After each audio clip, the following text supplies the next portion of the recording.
Hi friends, I'm Tilak. You're watching Tech Maybe Unique, and today we're going to see how to insert a waterfall chart on your Microsoft Excel web on your computer.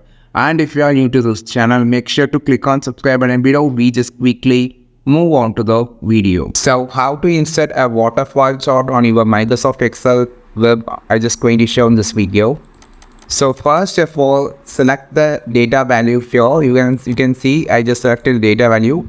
Now you just click on this insert option and you just need to go to the chart option here, and here click on the other chart option. So here you can find a lot of option, but you have only one waterfall option. Click on this. So which inserted the waterfall. You can see it's like a waterfall.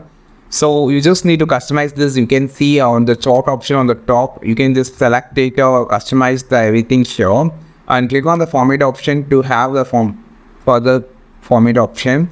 You can just change the color. For an example, click on this and you can just change the color fill from here.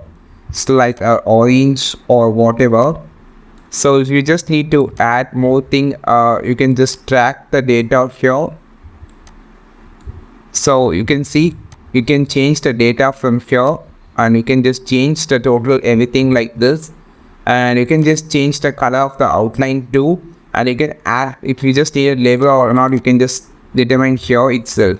This is how you just create a waterfall chart on your Microsoft Excel web on your computer. I think this video helped you a lot. Like this video, share this video, subscribe this channel. We will meet our next video with a super valuable content. This is Tilak signing off from Tech Made Be Unique. Have a wonderful day.